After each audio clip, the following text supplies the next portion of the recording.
નમસ્કાર મિત્રો, MS voice Gujarati YouTube ચેનલમાં તમારું હાર્દિક સ્વાગત છે. ગુજરાત ગૌણ સેવા પસંદગી મંડળ દ્વારા પ્રયોગશાળા મદદનીશ વર્ગ 3 ની સીધી ભરતી માટેની જાહેરાત કરવામાં આવી હતી અને જેની પરીક્ષાના કોલ લેટર ડાઉનલોડ થવાની શરૂઆત થઈ ગઈ છે.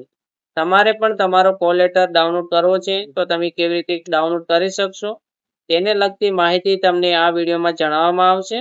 જો તમે ચેનલમાં નવા છો તો ચેનલને સબસ્ક્રાઇબ કરી લેજો અને વિડીયોને પૂરો અંત સુધી જરૂર દેખજો. સૌપ્રથમ તમારે કોલ લેટર ડાઉનલોડ કરવા માટેની લિંક ઓપન કરવાની છે. જે લિંક અમારી વોટ્સઅપ ચેનલમાં આપેલ છે જેની લિંક પણ આ વિડીયોના ડિસ્ક્રિપ્શન બોક્સમાં આપેલ છે. ત્યારબાદ અહીંયા આપણે સૌપ્રથમ તો એડવર્ટાઇઝમેન્ટ નંબર સિલેક્ટ કરવાનો છે જે 359 છે. એડવર્ટાઇઝમેન્ટ નંબર સિલેક્ટ થઈ ગયા બાદ તમારે અહીંયાથી તમારો જે પણ કન્ફર્મેશન નંબર 8 અક્ષરનો છે તે તમારે લખવાનો છે. ત્યારબાદ તમારે જે પણ જન્મ તારીખ છે તે જન્મ તારીખ તમારે લખવાની છે. ઉપર જે કેપ્ચા કોડ આપેલ હશે તે કેપ્ચા કોડ તમારે લખવાનો છે ને ત્યારબાદ તમારે લોગિન પર ક્લિક કરી દેવાનું છે. ને જો કોઈ પણ તમારે ટેકનિકલ પ્રોબ્લેમ આવતી હોય કોલ લેટર ડાઉનલોડ કરતા તો અહીંયા તમને હેલ્પલાઇન નંબર આપેલ છે તેના પર તમે કોલ કરીને તમારી પ્રોબ્લેમનું સોલ્યુશન મેળવી શકો છો.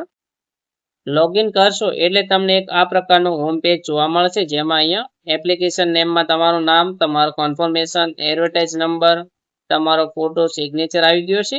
ત્યારબાદ અહીંયા તમારે ઉપર એડમિટ કાર્ડ પર ક્લિક કરાવવાનું. એડમિટ કાર્ડ પર તમે ક્લિક કરશો એટલે લેબોરેટરી આસિસ્ટન્ટનું એક અહીંયા તમને ઓપ્શન જોવા મળે છે જ્યાં તમારે એડમિટ કાર્ડનો એક ઓપ્શન લખેલો જોવા મળે છે તેના પર તમારે ક્લિક કરવાનું છે એટલે તમારું એડમિટ કાર્ડ ડાઉનલોડ થઈ જશે. ત્યારબાદ તમે કોલ લેટર ઓપન કરશો એટલે તમારું નામ આવી ગયું છે, તમારું સરનામું આવી ગયું છે. નીચે તમારા પરીક્ષા કેન્દ્રની વિગત આવેલ છે. અહીંયા તમારે જે પણ કોલેજ શાળામાં નામ પરીક્ષા છે તેનું નામ હશે ને નીચે તેનું સરનામું આવી ગયેલ છે.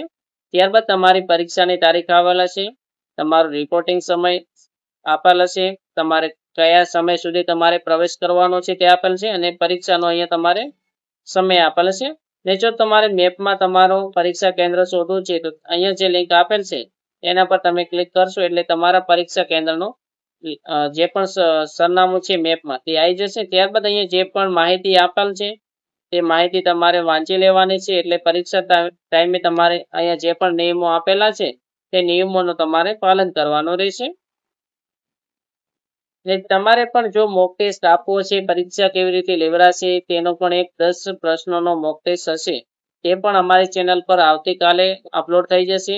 જો તમે પણ અમારી ચેનલમાં નવા છો તો ચેનલને સબસ્ક્રાઇબ કરી લેજો, બીજા મિત્રોને વિડીયો શેર કરજો અને કોમેન્ટમાં તમારો અભિપ્રાય જરૂર જણાવજો. આભાર.